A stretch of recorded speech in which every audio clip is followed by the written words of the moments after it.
So ultimately, that was the foundation. We laid the foundation. Look, this is the essence of the coming kingdom. And, as I come places and I speak about the end times, I think a lot of people, they say, I don't want to hear about the end times. It's like the economy's already falling apart. My finances are already terrible. I don't want to hear any more bad news. But here's the thing, and this is what we always need to remember. When we talk about the end times, we use phrases like the end times, the last days, and I hate this term, the end of time. It's so unbiblical. When we're talking about the end times, we're not talking about the end of the world. We're not talking about the end of time. What we're talking about is the end of this corrupt, perverted, dying system. We're talking about the end of corrupt political leaders. We're talking about the end of slavery. We're talking about the end of tears, the end of weeping, the end of the groaning that we all feel. Okay, we're talking about the beginning of the age to come. And when we talk about all of these events, all we're talking about is the signs and the events that precede the return of Christ. So just to contextualize what we're talking about today, it's not all the end of the world. We use phrases, the apocalypse. It's, there's going to be hard things that we have to go through. But what we're discussing now, I'm calling this session Merging Trends and Current Events. Next slide. The goal of this session is, as we look at events, we discuss what the Bible says about the signs that precede the coming of the Messiah. Our goal is to become like the sons of Issachar. And this verse has been keyed in on by various end-time teachers. 1 Chronicles 12:32. The sons of Issachar were specified as being men who understood the times. And as a result, they had knowledge of what Israel should do. We want to be people that understand the times. We want to be people that understand the age and the days that we live in, and we want to know what to do as a result. All of these things have implications in political positions, in all sorts of ways. So that's the goal of this session. Next slide. What we're going to be doing is looking at a handful of current trends and current events and so forth, and then we're going to bring it together to some things that are taking place now, some things that I've had a chance to be part of and witness. The first one is sign number one. I'm calling it Israel and the Middle East Peace Treaty. Sort of a historical and biblical overview of this and how we should view it. Next slide. After the Hebrews, they weren't called the Jews yet, after the Hebrews left Egypt and they approached the Promised Land, God gave them a very specific set of promises. That's the Torah, right? The 5 books of Moses. We call it the law. And this is what they were to abide by. This was their constitution. And one of the very specific warnings that he gave, a very clear and specific warning, next slide, was that they should not enter into alliances or treaties or any sort of covenant with the peoples that lived in or around the land. And he was very clear about it. Exodus 34, verses 12 through 17, he says, be careful not to make a treaty. He says, look, guys, be very careful. Be attentive to this. Do not make a treaty with those who live in the land where you are going, or they will be a snare. How many, is there anybody here that has ever trapped an animal by a snare? It's kind of a dying trade. With the way the economy is going, you may want to learn how. The squirrel population will quickly diminish. There will be a snare among you. Do not worship any other god. This is directly related. For Yahweh, whose name is jealous, is a jealous God. He is jealous, not like the jealous boyfriend or the jealous girlfriend or the jealous wife. He is jealous with a holy jealousy that they would be committed and devoted solely to Him for their own mutual benefit or for their benefit. He was jealous that they would not be contaminated with the demonic gods of the earth. Be careful, again, he reiterates, not to make a treaty with those who live in the land. Next slide. There are a lot of warnings in the Scriptures. Don't do this. It will be a stumbling block to you. It will make you trip. And sometimes we read over them. He made it very clear. Don't do this or it will be a snare. Okay, this is not a stumbling block. This is not something that would make them stumble. This is something that would be set for them to kill them, to devour them. Okay, you see the bears or the deer and they get caught in a snare and they get loose. A snare is something you want to avoid at all costs. It means your death, your destruction. He was very clear, don't do it. It will be a snare among you. Next slide. Later, this command was reiterated. He made it again. After they were in the land, after they were established, he commanded them, remain separate. There was a separation. There was sort of an intolerance for the surrounding peoples that he commanded the Hebrews, the Jews, to embrace. Next slide. Deuteronomy 7. And when Yahweh your God has delivered them over to you and you have defeated them, then you must destroy them totally. Make no treaty with them. Show them no mercy. These are the verses that all of the naysayers love to highlight. Oh, look how vicious the Bible was. Do not intermarry with them. Don't marry with them. Don't mix. Don't mingle. Don't give your daughters your sons, for they will, this is why, they will turn you away from following me, and they'll serve other gods, i.e. demons. And then Yahweh's anger will burn against you and quickly destroy you. He'll have no other choice but to purge the cancer from among you. Next slide. Biblically, the concept of holiness, we are all called to be holy people, specifically is related to the concept of being separate, of being intolerant, if you will, in terms of terms that we would use in modern times, of remaining aloof, remaining separate, remaining distinct, being, in fact, divisive. It was to remain separate from the surrounding peoples. Exclusivity. And the modern mind that has been brainwashed with all of the politically correct propaganda says, all of the multiculturalism and so forth, and there are elements of these things that are godly and have value. But we've exalted these things to actual national idols, that multiculturalism and tolerance have become literally the idols of our time. And any violation of ultra hyper-tolerance is incomprehensible. It's offensive. And even in the church, we've been influenced by this unbiblical mindset. The spirit of the age idolizes tolerance, pluralism, cultural and moral relativity. And it's hard for us to separate our minds from that which we've been taught. Next slide. The Jewish people, this is why the Lord was so adamant. This is why God was so adamant. They had a special and unique calling. The history of the world in a nutshell. God creates people, puts them on the earth. He gives them commands in general sense. They rebel, they kill each other, they just start ruining everything. He says, I have a plan to redeem humanity. He looks down, he calls a man, Abraham, turns him into a people, into a family.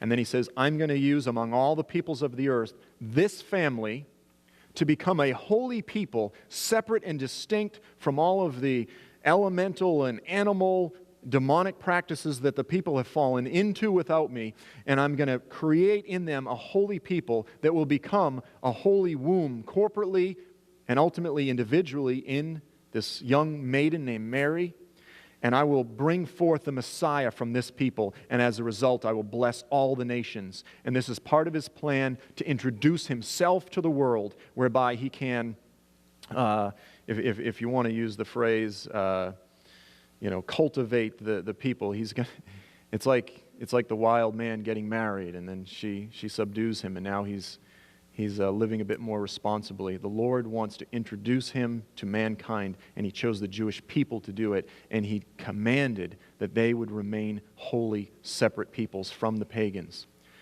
His primary concern was that issue of turning the Hebrews away, turning the Jews away from serving him and serving other gods.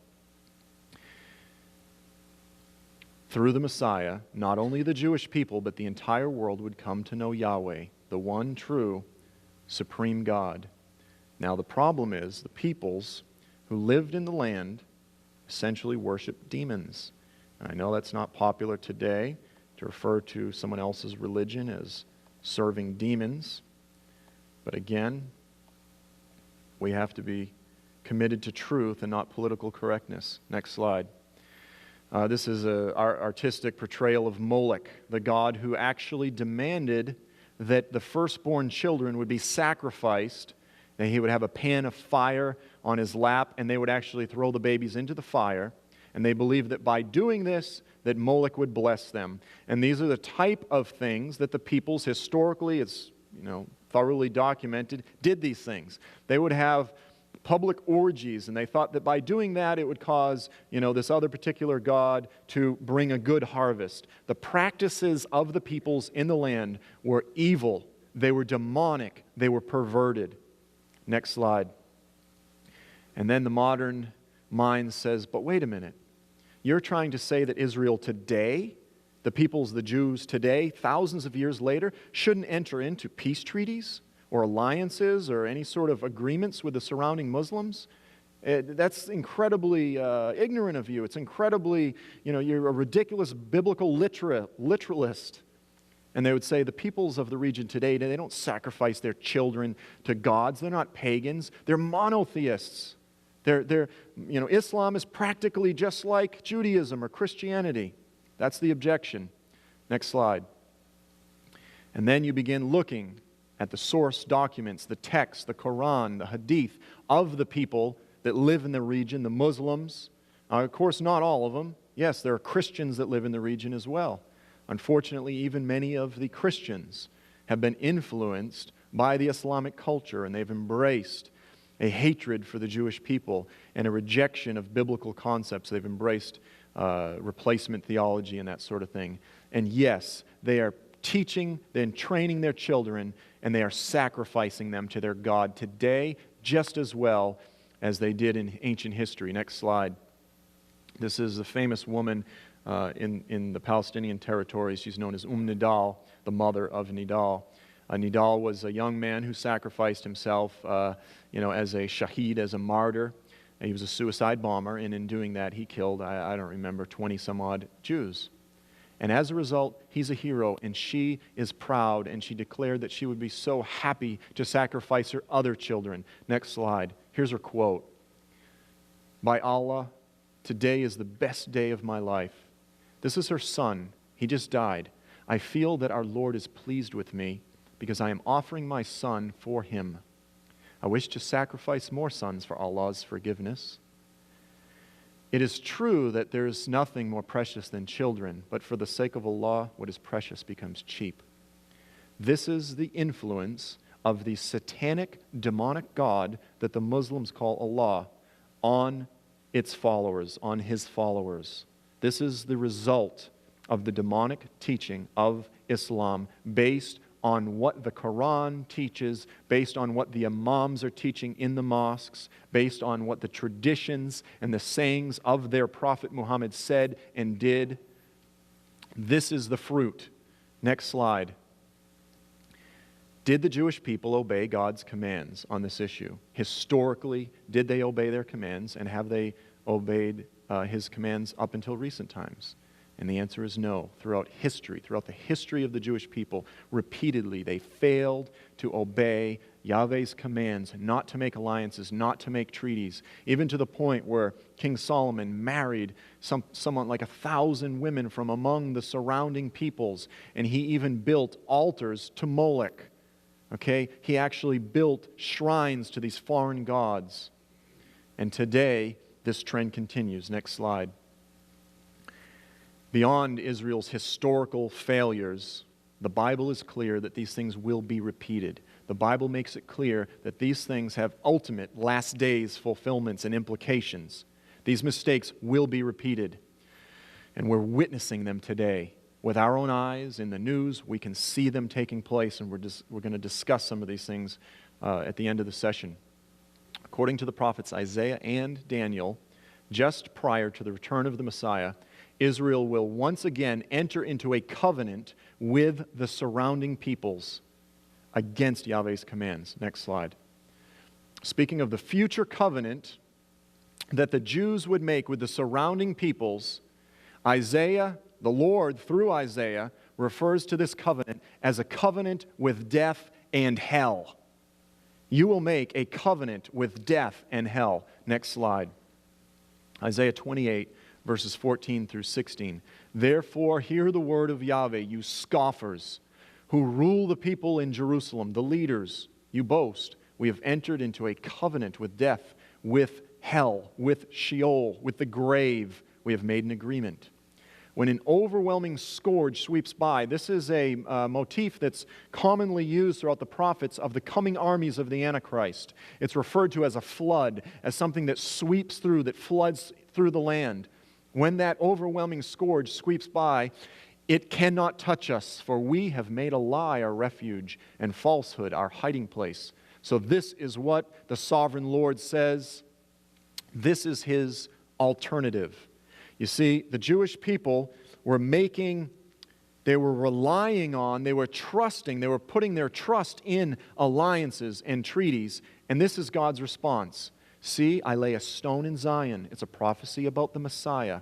A tested stone, a precious cornerstone for a sure foundation. And then he says this, guys, trust in him and you will never be put to shame. You will never be dismayed. On one side, they were relying in treaties and alliances, and on the other side, God says, no, no, no. Trust in my Messiah. Trust in my Son, and you will be delivered. If you trust in him, you will never be dismayed. That's his alternative. Down through history to the Jewish people, that has been God's alternative to trusting in man-made alliances. Next slide. Sign number 2, the last day's temple. Next slide. The prophet Daniel elaborated even more specifically than Isaiah, detailing the nature and the specific timing of the treaty and how it will be broken. Central theme of the treaty is a rebuilt temple. There's been a lot of debate. Will there be a temple? What will the temple look like? Personally, I believe there will be some sort of a temple. I don't know exactly what it will be, what it will look like. I believe the scriptures are clear that in the last days there will be a temple on the Temple Mount whereby sacrifices will be part of that. Will it be a rebuilt temple? I've actually been in dialogue with some rabbis this past year that are actually, they call themselves the reorganized Sanhedrin. This is a group of 70 Orthodox rabbis in Israel, and they're working toward becoming recognized by the larger body of Judaism. And one of the options that they're considering is actually using the Dome of the Rock, sometimes called the Mosque of Omar, the golden domed mosque there on, or shrine on the Temple Mount, actually using that as the temple and offering sacrifices in there. They claim that that dome was actually originally created for Jews, by Muslims for Jews, and then they say the Al-Aqsa Mosque, which is nearby also on the Temple Mount, they say that was for Muslims. And they're willing to just utilize the dome that's already there as their temple. That's something I'd never even heard of. Is that what's going to happen? I don't know. I have no idea. Will there be a temple rebuilt? I believe sacrifices will take place, and it will be viewed as the temple of God. It will be viewed as the Jewish temple. Daniel 9, verse 27, speaking of the Antichrist, it says, he will confirm a covenant with many for one Shabuah. That's a 7. It's a week. But in this week, it's not a week of days, it's a week of years. The Hebrews didn't just measure time in sevens in terms of days like we do, but years. So call it a decade, although that would be inaccurate. In the middle of the 7 years, he will put an end to sacrifice. In the middle of this period of 7 years, sacrifices will end. And on a wing of the temple, he will set up an abomination that causes desolation. There will be an abomination that will result in the desolation of the temple until the end that is decreed is poured out on him. Next slide. In the last days, the Antichrist will be the mediator of a covenant or a peace treaty with Israel that will be specified as a 7-year treaty. Now, I was discussing this with Steve last night. There are other interpretations, and they're valid and legitimate. There are some that say it won't be 7 years. Some say it's just only going to be 3.5. That's possible. I don't want to say adamantly it will be 7. I believe it will. I believe it will. But we need to be humble enough to acknowledge that perhaps our interpretations can be off. We've seen it happen before with the Jews of the first century. In all likelihood, I believe it will be 7 years. Could it be a mere 3.5? That's possible. I do believe that there will be a covenant, a treaty that will be made by the Antichrist with the people of Israel. Again, I didn't really get into it, but in Isaiah, this is a primary theme, that the northern kingdom of Israel had made a covenant, an alliance with Aram, Damascus, and some of the surrounding states, specifically because they believed that through that alliance they would have a buffer against the encroaching Assyrian Empire. And much of Isaiah's ministry was devoted to warning the southern kingdom of Judah, don't do it. Don't enter into an alliance. In fact, that's where the verse came from, where he says, no. Trust in the Messiah. Don't trust in this covenant with death. Trust in the Messiah. And so that historical fulfillment, again, has ultimate last days meaning and fulfillment as well. So, in the middle of the 7 years, he will violate the terms of the treaty and set up what the Bible calls an abomination. It's an abomination to God, and it causes desolation, again, on the Temple Mount in Jerusalem. Next slide. 7 years after the treaty is made, after the covenant, you want to call it a treaty, call it a peace treaty, call it a covenant, Yeshua returns. So, if it's a 7-year peace treaty, then we have 7 years after it's made, Yeshua returns. If it's a 3.5 year, then it's 3.5 years. But he will save the Jewish people from the assault of the Antichrist and his armies. Speaking of this day, Isaiah again prophesies, and this is another reason why I believe there will be a covenant. This time he speaks in a positive tone, on a positive note. Isaiah 10, verses 20 through 21. The Lord says, in that day, in the day, again, what day? The day of the Lord, when Yeshua returns, the remnant of Israel. Notice that it's always referring to the remnant, the residue, the survivors, those that are left, those that are left. The survivors of the house of Jacob, they will no longer rely on him who struck them down. Okay, there will be a reliance of the Jewish people on the Antichrist. They will actually be trusting in him. And then he will betray them. He says they will no longer rely on the one that struck them down, but instead they will rely on Yahweh. That day is coming, the day of the Lord. After the Messiah returns, then Israel will stop disobeying God and they will fully rely on him. He's the Holy One of Israel. A remnant will return. Again, who will return in the end? A remnant. A remnant of Jacob will return to the mighty God. Next slide. All in all, the message and lessons are clear. By trusting in the protection and security that alliances, man-made alliances, would provide, instead of trusting in Yahweh's protection and provision, instead of trusting in the Messiah, the Jewish people were making a covenant with death. They were disobeying his specifically, clearly defined parameters and commands. By making treaties with the nations and peoples who desire to kill them, they were setting themselves up. Listen, when someone tells you that they want to kill you, trust them. They probably want to kill you.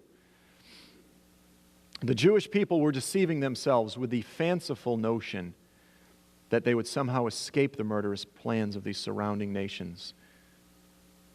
Next slide. The embrace of feel-good alliances. Oh, let's have interfaith dialogue. Let's have a big interfaith cultural gathering. Let's just agree. Let's work together for common goals of justice. All of these things that feel and sound so good today, they were a clear rejection of Yahweh's clearly defined commands. These warnings had historical fulfillments. They have clearly modern fulfillments and implications. All of the nations that the Lord was dealing with in Isaiah and Daniel, today it's the same nations. They're Islamic nations today. Now, I want to deal with this issue of the Treaty of Hudaybiyah, a little brief history of some Islamic theology. If someone wants to understand the politics of the Middle East, if someone's a diplomat or they're working with foreign policy and they don't understand the Islamic history of this issue, the Treaty of Hudaybiyah, they are completely going to miss what's going on in the Middle East. This is a fundamental, basic thing that needs to be understood. Next slide. When Muhammad started his cult, when he started his cultic religious movement, shortly, maybe a year or two into it, he had about 1,500 followers. Okay, he was a small movement. He started out in Mecca. This is a map of Saudi Arabia, and you can see about 200 miles south of Medina, or it was called Yathrib. Yathrib was Medina. You have the city of Mecca. That's where Muhammad was from. Now, as he was starting this cult, starting this this religion, if you want to call it that, his tribe of the Qurayshis. He was from the Quraysh tribe. They didn't like it. They kicked him out. He got exiled to Medina. He went up there with his little fledgling cult, and there were about 1,200 people. Well, Mecca was the gathering place of all of the pagan peoples from that region. They came every year and they made pilgrimage to this pagan shrine, and it was filled with all of these pagan gods. And every year the pagans would come and they would make pilgrimage there, and they would do all the things that Muslims do today. They would circle around the Kaaba. That's this big square in the middle of it's called Al-Haram al-Sharif, the noble sanctuary in the middle of Mecca. They would throw stones at this pillar. All the things they do today. They would wear white robes. Well, Muhammad had a revelation, quote, one day, and he told his followers, he said, we're going to make pilgrimage to Mecca. Yes, we've been kicked out by the Qurayshis, but we're going to make pilgrimage. So he said, come on, guys, let's do it. About 1,500 people, still a small group. The Qurayshis at the time were over 10,000, much more powerful. As he was coming in at a place called the Spring of Hudaybiyah, the Qurayshis stopped him. They said, where do you think you're going? He said, I'm going to make pilgrimage. They said, no, you're not. And all of a sudden, Muhammad has to either be vindicated or proven to be a false prophet in front of his people. And so he begins negotiating with the Qurayshis, the representatives from the Qurayshis, and they entered into a treaty. And historically, that's come to be called the Treaty of Hudaybiyah. Essentially, what the treaty said was that if any of your people, the Muslims, want to leave and join us and come back to the Qurayshis, you have to let them. If any of our people want to convert and become a Muslim, you have to send them back. Okay? It was incredibly lopsided against Muhammad and the Muslims. But they did give them this. They said, for the next 10 years, the Qurayshis and the Muslims will have a peace treaty. Neither of us will attack each other. So they entered into a peace treaty for 10 years. But again, in the process of doing this, they made fun of Muhammad. They rejected him from making pilgrimage, and they said, if you want to make pilgrimage, that's fine. Next year you can do it. So Muhammad was shamed in front of his followers. He left, and they were upset, and they were talking, and they were mumbling and grumbling, and there are traditions within the Hadith, the Islamic traditions, that say that that night they were very upset. Some of his closest followers, Abu Bakr and Umar and Omar, Uthman and Omar, they were arguing and saying, wait a minute, this is the prophet, and they made fun of him, etc. And Muhammad knew that he had to come up with something fast. And so that night he went to sleep, and the next morning he woke up and he said he had a revelation sent down, a very convenient revelation. And he woke up and he said, surely Allah has granted us a great victory today. Today we have been granted a great victory. Oh, and I have to throw this one in because it's so funny.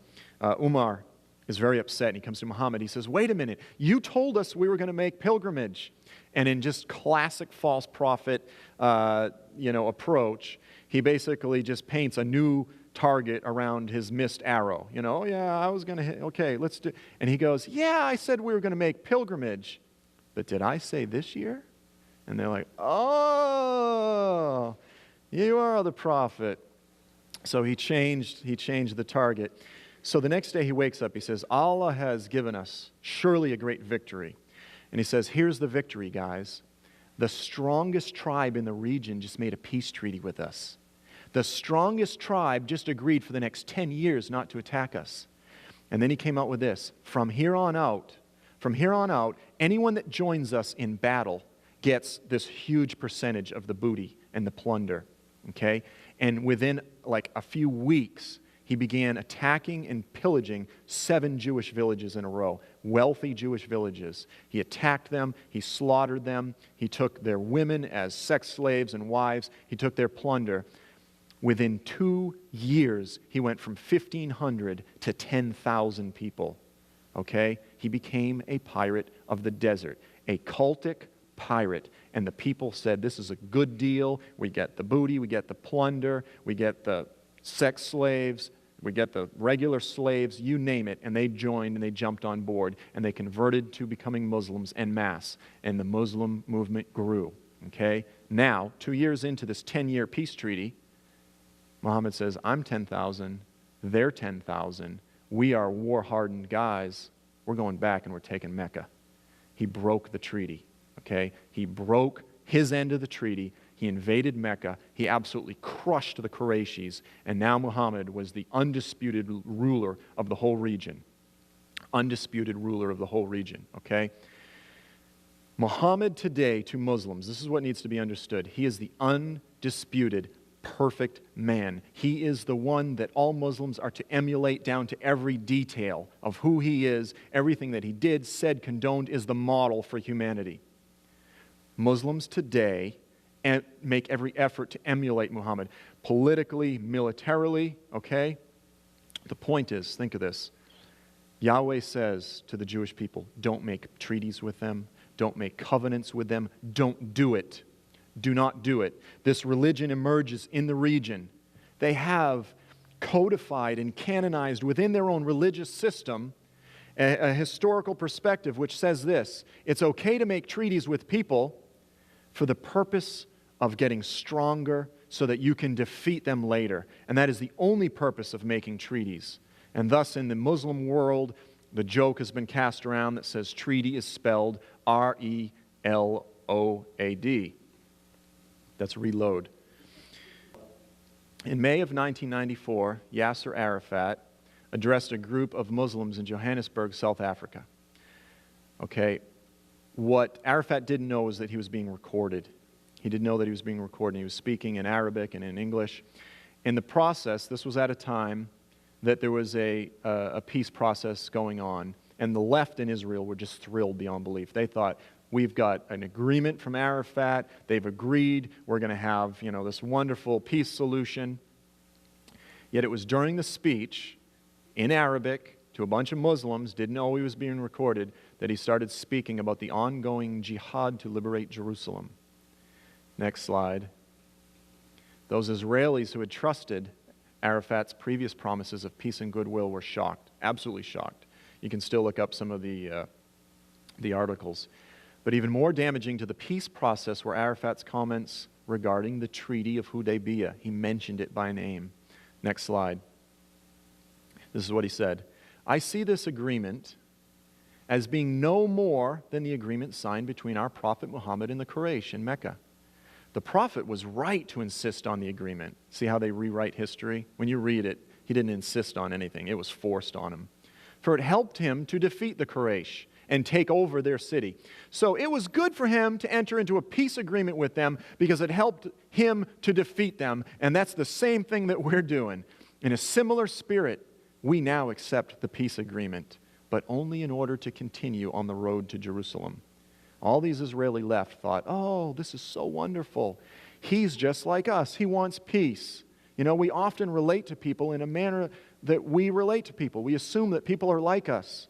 And it's hard for us to relate to the idea that someone wants to kill us because they believe that it is their religiously sanctioned divine command to do so. It's their destiny to do so. It's part of the Islamic apocalyptic foundations that they will liberate Jerusalem and establish the Islamic rule and authority over the world from Jerusalem. You can't enter into a peace treaty with these people. This is the worldview that they're coming from. Next slide. Sign number 3, the rise of Turkey. I'm just going to touch on this briefly. I dealt with this in great detail, spent at least 2 whole sessions on this last year when I was here in the Islam in the End Times Part 2. And this was the one I was wrestling with. Should I review some of this material to catch you all up? In a nutshell, I believe that Turkey is a huge player in the Middle East in the days to come. And the reason that I believe this is because of all of the significant end-time prophecies, the biggies, Daniel 2, Daniel 7, Revelation 17, of all of the big ones that really point to the coming of the Antichrist and his empire. Now try to follow this. Ezekiel 38 and 39, which are the passages where we have this story of the invasion of Gog and Magog, or the battle of Gog and Magog. And a lot of people throughout the body of Christ teach that this is something different than the Antichrist. I argued, again, 2 sessions, that Gog and his armies, it's the Antichrist and his armies. All the prophets are telling the same story, that in the last days, it's a simple story. In the last days, a charismatic military, political, religious leader gathers together, revives an empire. He has a coalition, a union, whatever you want to call it, from the surrounding nations around Israel. They invade the land of Israel. Well, they begin with, in a spirit of peace and so forth. Then they violate that. They invade the land of Israel. They kill and destroy and conquer much of the land, many of the people. They exile many of them. Then, in the darkest hour, the Messiah returns. The Jewish people turn to Him forever. Okay, same story. The Messiah returns and crushes those armies. All the prophets are telling the same story. But the problem is, many teachers throughout the body of Christ, coming from this Roman-centric idea, based on a couple of passages that they've misinterpreted, they lay as a foundation for their whole end-time worldview that the idea that we're going to see a revived Roman Empire. And then when they come to Ezekiel 38 and 39, here's this charismatic military, religious, political leader that gathers together a coalition of nations, invades the land of Israel. Same story that all the prophets are telling. Same story, except here, they're clearly Middle Eastern countries. And they go, well, that can't be right because we already know they're coming from Europe. So this must be a different charismatic military, religious, political leader. This must be a different huge coalition of nations. This must be a different invasion of Israel at the end of the age. And this must be a different crushing of those armies. And then it says that after the armies are crushed, it says, from that day forward, Israel will know that I am their God. From that day forward, my name will no longer be blasphemed. God says directly to Gog, He says, are you not the one that all of the prophets have been speaking about? Are you not the one that they prophesied that I would bring you against the land? He comes right out and says, look, you're the same one. But despite this, they're Middle Eastern nations, because this Roman-centric end-time view is so ingrained and enmeshed in the mind of the church, they go, this must be something different. Guys, it's telling the same story. It's telling the same story. But here's my point. My point is that of all of the biggies, if you look at Daniel 8 and 11, you have a type of the Antichrist portrayed through Antiochus Epiphanes. But again, he is a type. We are given a description of this ancient biblical world leader coming from the region of the Seleucid Empire. But he was a foreshadow. He was a type. In Ezekiel 38-39, we have the only passage, now try to follow this, that is not deeply symbolic. It is not a foreshadow. It is not a type. It is a direct, strictly futuristic prophecy where God Himself is directly addressing the Antichrist by the title of Gog. And this is how the Jews have always interpreted this passage, that this is the final evil end-time world leader. They call him Gog. We call him Antichrist. So guys, you have all of these other passages that speak of the coming of the Antichrist that are he's a foreshadow of Nebuchadnezzar. He's a foreshadow of Antiochus Epiphanes, or their foreshadows of him, etc. In Ezekiel 38 and 39, a direct, clear, literal, futuristic prophecy. It's the only one that is this clear and this direct. And when we look at the regions that it specifies that he's coming from, it's Turkey. Okay? It's Gog of Magog, chief prince of Meshech and Tubal. This is Asia Minor, Turkey. And of the 8 names that are listed, 5 are in Turkey. And I believe that for this reason, we should keep our eyes on Turkey. Now, if I'm wrong, then we're looking at the regions of Turkey, Syria, Iran, Iraq. But I believe that we should be looking at Turkey. So there was the summary, the catch-up. Next slide. This is the map that after analyzing Ezekiel 38 and 39 in detail, this is the map that I believe we will see in the years to come, a unified coalition of Islamic nations headed by Turkey that will be coming against. This is the initial 10-nation alliance that we should expect to see formed. A couple of the nations may be off a little bit. Afghanistan and Pakistan, that's the right way to say it, that's a little hit on the president. Anyway, will come against the land of Israel. And so this is probably a fairly accurate picture of the coming beast empire headed by Turkey. Next slide. This is a quote that I pulled out, written by George Friedman. For those of you that are sort of intelligence geeks, George Friedman is the CEO and founder of Stratfor. Stratfor is the world's leading intelligence and forecasting think tank. Okay, this guy is like just a forecasting genius, and he recently wrote a book called The Next 100 Years, and he deals in depth with Turkey. And it was great to say, wow, like, you know, I've derived all of these opinions based on my interpretation of the Bible, and here you have someone who is just in touch with the world and geopolitical events, and he's validating these things to a T. He says, Turkey will soon reemerge in its old role as the dominant force in the region. Essentially what he's saying is that Turkey was the leader of the Ottoman Empire, that for over 500 years ruled the Middle East. It was the leadership of the Middle East that the Islamic Empire culminated in. You had the Rashidun, and then the Abbasid, and the Umayyad caliphates, and it culminated with the Ottoman Caliphate, the Ottoman Empire. But 1924, last century, it was a corrupt, perverted, government that was on the wane. And then in 1924, Mustafa Kemal Ataturk abolished the government of the caliphate, and the office of the caliph was abolished. The office of the caliph, think Pope, President, and General of the Islamic world, all wrapped into one, that was abolished. And then these Western powers kind of came in and colonized the Middle East and broke it up into all these nation states. And what Friedman is saying, he says, the Islamic world is incapable of uniting voluntarily. It is, however, capable of being dominated by a Muslim power. This is the history. This is absolute history of the Islamic world.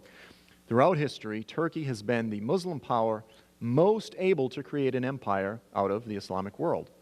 They are uniquely positioned as a bridge nation.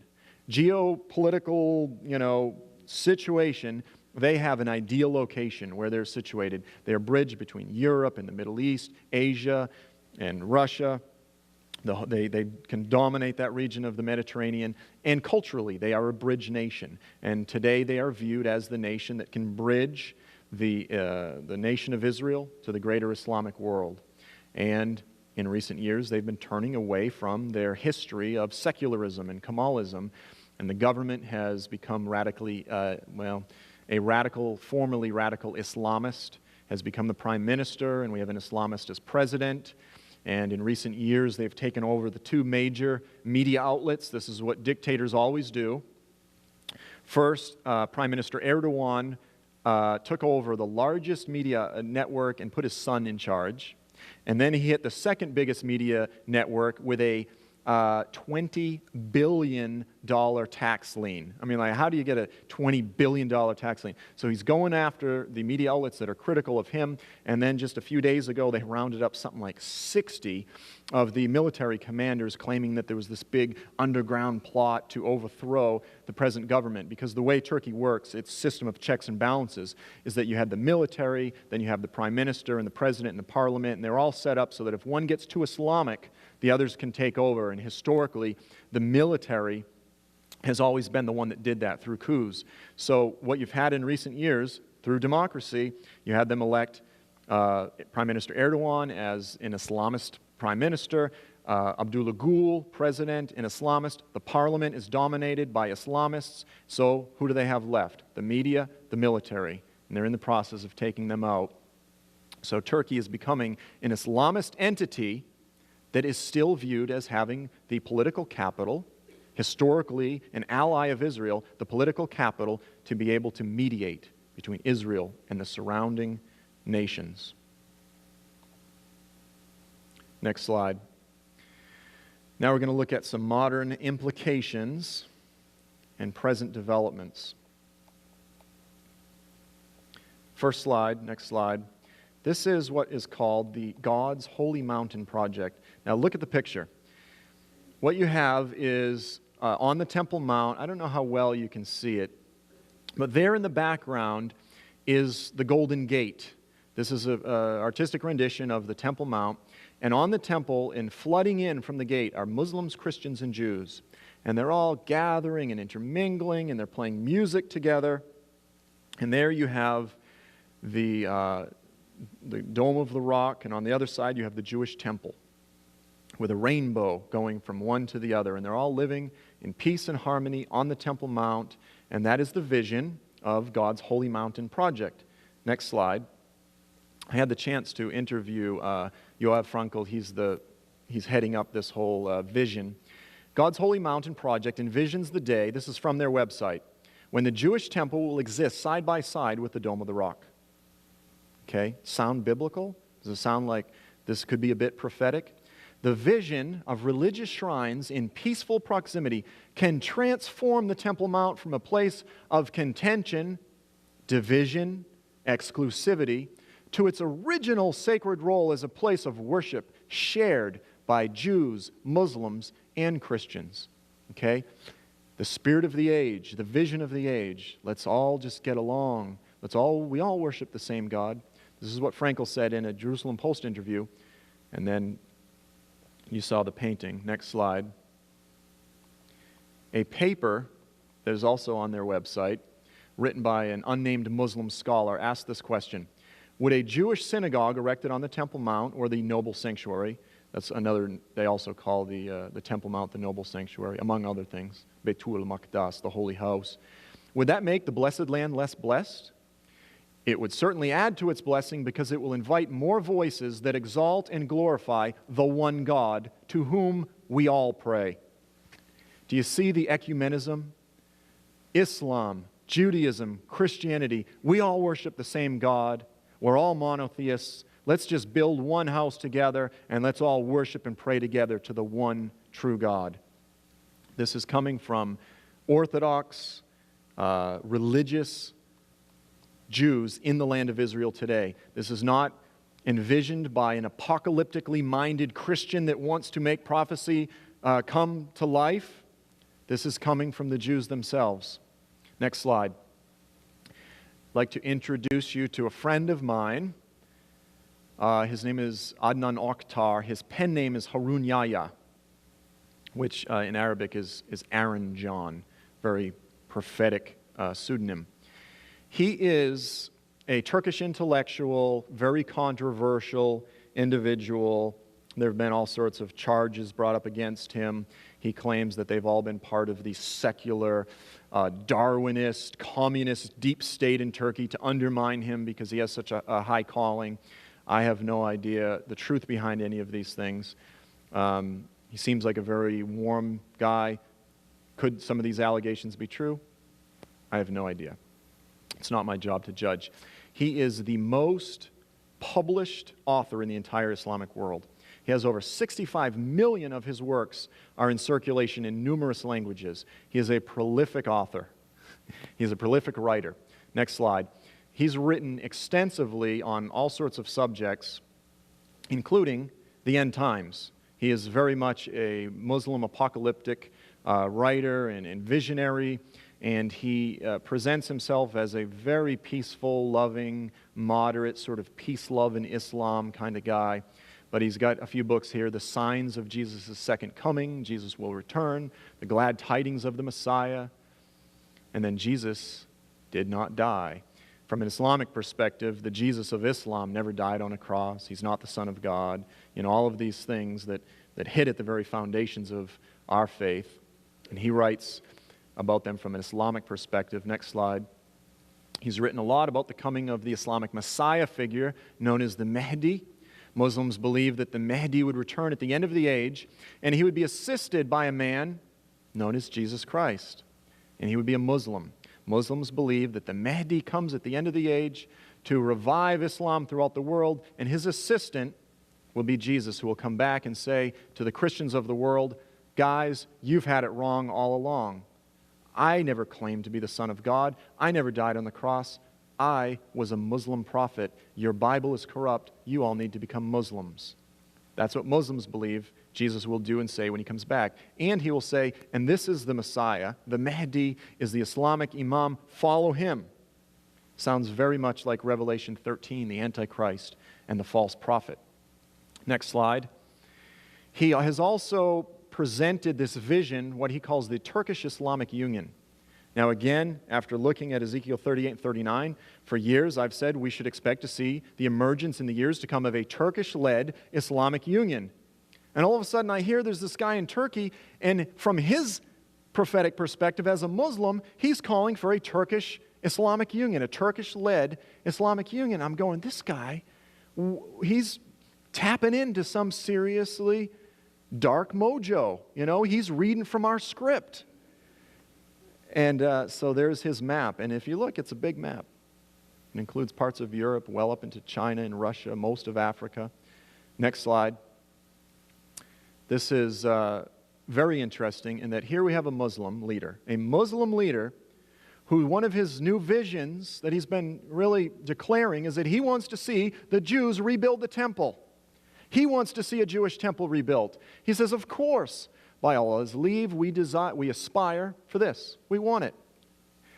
This is surely one of the first things we will accomplish once the Turkish Islamic Union is established, to rebuild Solomon's masjid. He calls it Solomon's mosque, but he means Solomon's temple, Solomon's house. Next slide. These are a few representative rabbis from the group that I mentioned before, the Israeli reorganized Sanhedrin, the nascent Sanhedrin. They have not universally been recognized as the Sanhedrin with the measure of authority that the Sanhedrin had in the first century, but they are moving in that direction. And this past year, these representatives went up and they met with Adnan, and they had a nice kumbaya dialogue, and they all spoke about worshiping the same God and peace, love, and all of these things. Next slide. This is from the Sanhedrin's website. And after meeting, here are some statements that they released, a joint declaration, Muslim and Jew, unifying, coming together to make a joint resolution. Next slide. Out of a sense of collective responsibility for world peace and for all humanity, this is again written by the rabbis, we have found it timely to call to the world and to exclaim there is a way out for all peoples. It is etched in a call to all humanity. We are all sons of one Father, the descendants of Adam. All humanity is a single family. Here's the kicker. Peace among the nations will be achieved through the building of the house of God, where all peoples will serve as foreseen by King Solomon in his prayers at the dedication of the first holy temple. Next slide. Come, let us love and respect one another, and love and honor, and hold our Heavenly Father in awe. Let us establish a house of prayer in His name in order to worship and serve Him together for the sake of His great compassion. He surely does not want the blood of His creation spilled. It's hard to argue with. But He prefers love and peace among all mankind. We pray to the Almighty Creator that you hearken to our call. Together, each according to his own ability, we shall work towards the building of the house of prayer for all nations on the Temple Mount in peace and mutual understanding. Next slide.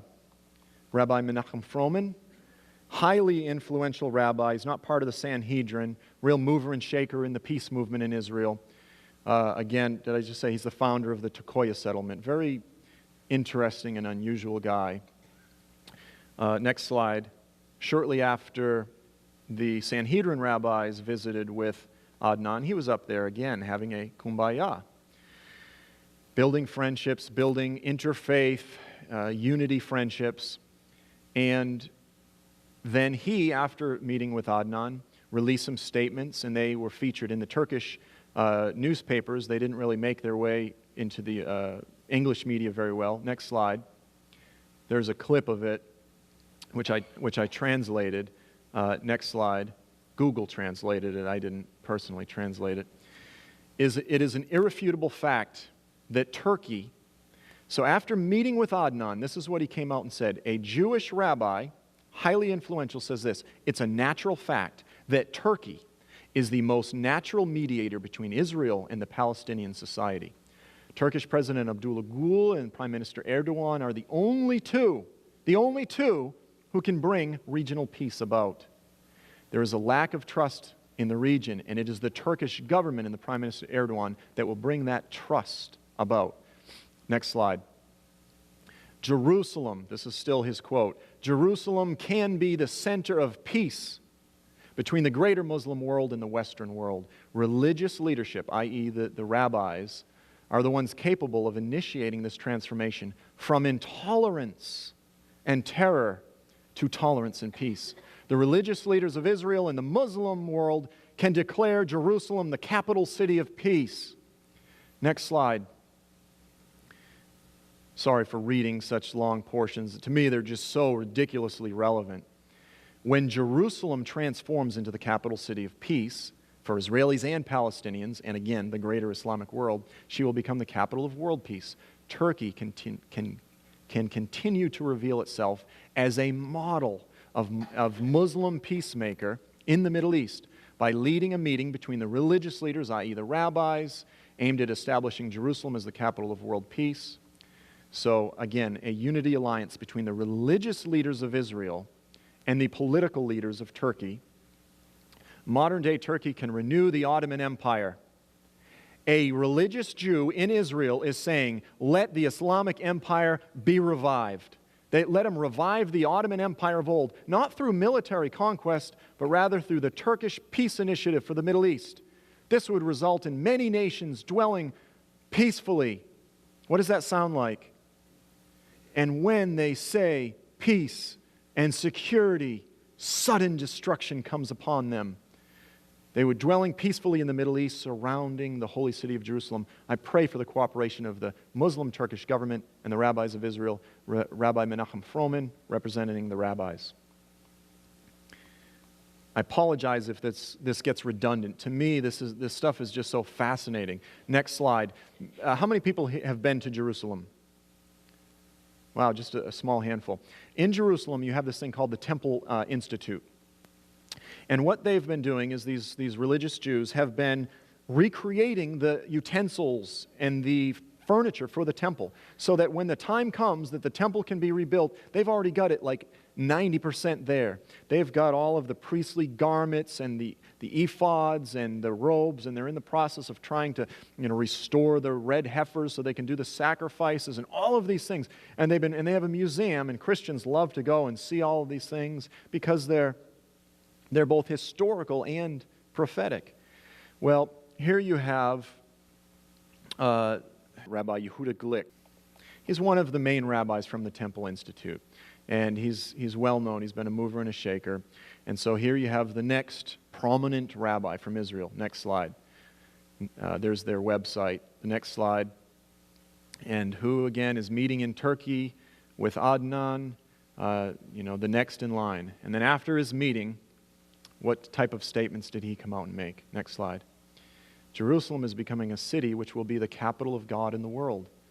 I want to say that I've come to Turkey for a few days by the invitation of Mr. Akhtar, and I really see how he and his foundation are great lovers of Israel, great lovers of the Jewish people. I want the people, the Jewish community of Turkey, to recognize that Mr. Akhtar is a close friend and a true spiritual lover of God. He is the biggest, faithfulest man in the world. Next slide. Christians and the Muslims and some people think that if a place is holy to all religions, then it must be a dangerous place. He says, I've come to believe that the opposite is true. A place, the Temple Mount, which is the holiest place in the world where God began the creation of the world, should be a center of religious tolerance. Tolerance, the idol of the age, in opposition to the biblical worldview, which emphasizes exclusivity and holiness, i.e. separateness. And as Mr. Akhtar said, and I agree with him, it should be a place of freedom of prayer and freedom of worship for all religions. And our goal should be to study the heritage of the Temple Mount, to understand the concept of building God's house. And as God said in the book of Isaac, my house will be a house of prayer for all nations. And then he recited a chapter from the Quran in Arabic. He recited an Arabic prayer to Allah, not the God of the Bible, not Yahweh, not the God of Israel, but Allah, the God of the surrounding peoples. And then he actually said, essentially part of the creed of Islam, La ilaha Allah, Muhammadan. He didn't include the Muhammad as the prophet, but essentially praying in Arabic, a Muslim prayer, as a way of demonstrating his unity with Mr. Akhtar. Next slide. Some of you who follow Israeli politics know the story of Gilad Shalit. He was a young Israeli soldier that has been held captive by Hamas for the past several years. I think it's 4 years. And they've been negotiating to get him released. And Hamas, of course, wants all these terrorists released for this young soldier. Well, recently, this multi-faith coalition came from Israel and met with Adnan. His influence and his clout is growing month by month, week by week. And there again you have some of the rabbis.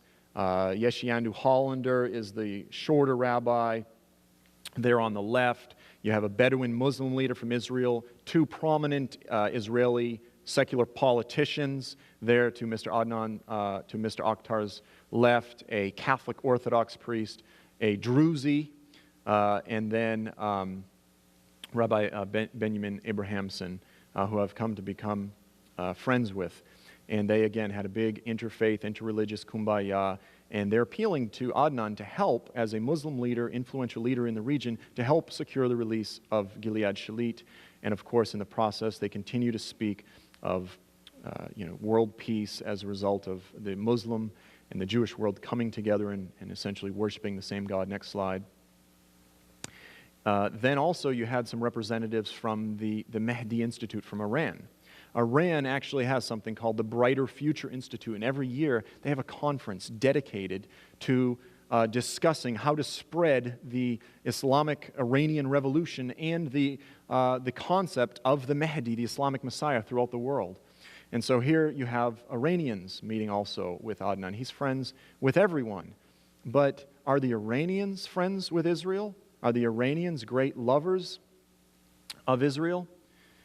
Or are the Iranians guided by an Islamic apocalyptic worldview which says that black flags will come from the region of Khorasan, which is a region which spans Iran, Pakistan, and Afghanistan, and it says they will march with these black flags to Jerusalem. When you see them as a Muslim, you must join them. This is the army of the Mahdi. They will march until they erect their flags on the Temple Mount in Jerusalem. No army will be able to stop them. The Iranians are guided by Islamic end-time belief in the coming of the Mahdi, and they believe it is their divine calling to conquer Israel. And Ahmadinejad, the president of Iran, has made numerous statements to this effect. So, again, I just wanted to highlight that because here you have just this strange individual in Turkey who is able to gain the trust and confidence of both sides and bring them all together. And all of these trends, the rise of Turkey and its influence in the Middle East, moving toward the temple being rebuilt, a peace treaty between the Middle East and the surrounding nations all coming together, all of these things. I'm not saying that this is that. I'm not saying this is he. All I'm saying is that we are seeing these things, we're seeing the merging of multiple trends. Is it 5 years off? Is it 20? I have no idea. But we're seeing things move in this direction. If anybody says this is self-fulfilled prophecy, that's nonsense, because you have Muslims and Jews fulfilling prophecies from the New Testament. Okay? These things are taking place. They're moving in this direction. Last slide. This is the conclusion of this session. Again, reiterating Exodus 34 and verse 12. Be careful, the Lord says, not to make a treaty with those who live in the land where you're going, or they will be a snare among you. I've had the chance to speak with the rabbis from the Sanhedrin, and I've essentially everything that I just preached to you, I explained to them, and I said, look, who am I to speak into your life? I'm just asking you to obey your scriptures. There are scriptures, and I'm trying to remind you of what our God commanded you to do, and you're not doing it. You're embracing the spirit of the age. And they have their arguments. They say, no, this is all about justice and peace. I mean, how could you not want peace and unity and so forth? And I'm saying you're embracing this attitude. There's the proverb that says there is a way that seems right unto man. The end thereof is death. It's the wisdom of man. It's not the wisdom of God. And then there's this cry down through the ages from David. And this is my cry for the Jewish people, and it should be our cry for the Jewish people and our prayer.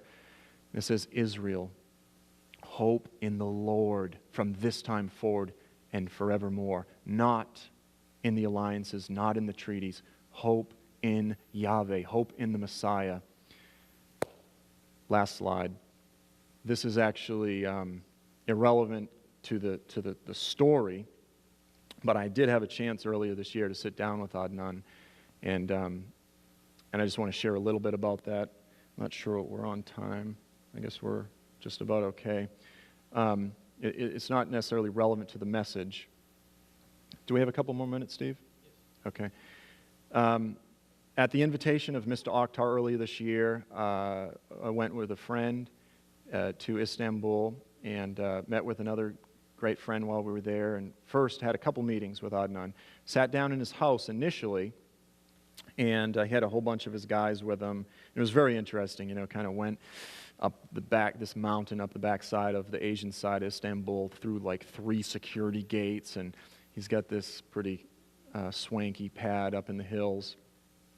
And sat down, and he said, I'm so grateful, I'm so thankful that we agree and that you believe that Muslims and Christians need to work together and come together so that we can together fight against unbelief and against Darwinism and communism.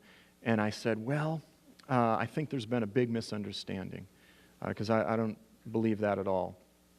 And then I quoted him this proverb. I said, there's a proverb in the Bible that says, the wounds of a friend, which it means the strikes of a friend, can be trusted. And now, of course, I just kissed him and hugged him and met, and I said, but an enemy multiplies deceptive kisses. I said, I want you to know that I'm here to be your friend, and I'm going to say some things that are going to greatly offend you, but I'm here as your friend, and everything I say comes from the heart of a friend. But I don't believe in coming together with interfaith religious alliances. I believe we can be friends, but I don't believe we can unite in religious terms in any way, shape, or form. And I said, you are greatly deceived, and all of your followers, you're deceiving them as well. And I've come to invite you to become a follower of the Jesus of the Bible and not the false Jesus of the Quran. And so then we had about a 2-hour, that's how it began. We had a great 2-hour discussion. And he said, oh, it's so good to finally meet a sincere Christian. I almost started crying. And we dialogued and we debated all these different things. And then just before the end, we had this meeting, which was filmed. And it actually took place. It was about midnight to 1 o'clock in the morning. And they filmed it, and I had a chance to, ask him all sorts of questions about his belief with the Turkish Islamic Union and the Mahdi. And he's been dialogue with some representatives from the Obama administration. I mean, it's just all this wild stuff. But the point in sharing this is to simply say that when I left, I said, Adnan, listen, I told you that I'm your friend, and I promise you that I'm going to pray for you, and we, the evangelicals back in the United States, are going to pray for you. And we're going to pray for your followers that you would become a follower of Jesus, the Jesus of the Bible, the historical Jesus of Christianity, the God that became flesh, that died for us on the cross. In no unclear terms. And I gave him a book in Turkish about the cross written by Josh McDowell. So the point is, we can pray right now. I just want to ask you all, remember Adnan, remember his followers, remember the Muslims. Muslims are coming to faith in unprecedented numbers right now. They're having dreams, they're having visions. Those that are sincere, Jesus himself is personally evangelizing them. He's appearing to them. He's preaching the gospel, and they are radical when they get saved. And nothing is impossible. I told him, you are in deep deception. You are deeply deceived. Everything, all the vision that you're casting forward is right out of the book, the Bible, in terms of what the Bible said the Antichrist system would do in the last days. Pray for Adnan. Pray for his followers. He has some wonderful followers. Some of the people that I've met, that I've talked with, amazing. Pray for the rabbis. I have a good friendship with Rabbi Benjamin Abrahamson. We were speaking recently, email, and he said, this one blew me away. He said, I value you, our friendship and so forth. He said, if the day comes that we as the Sanhedrin are recognized as with the authority that the Sanhedrin had in the first century, he said, I'd love to work with you to, as the Sanhedrin, the authority of the Sanhedrin, to overturn the unjust ruling of the Sanhedrin in the first century that unjustly condemned Jesus. I was like, wow, that would be a huge step in the spiritual, sort of breaking down the walls, which will lead to the place where the Jewish people will embrace him as the Messiah. And so things are happening, and I don't want to believe anything is too small or too big. I want to be people of prayer. So I'm appealing to you and to everyone that sees this. Pray for these men. Pray for them earnestly, that the Lord would speak to them and that millions would come to faith. So, amen.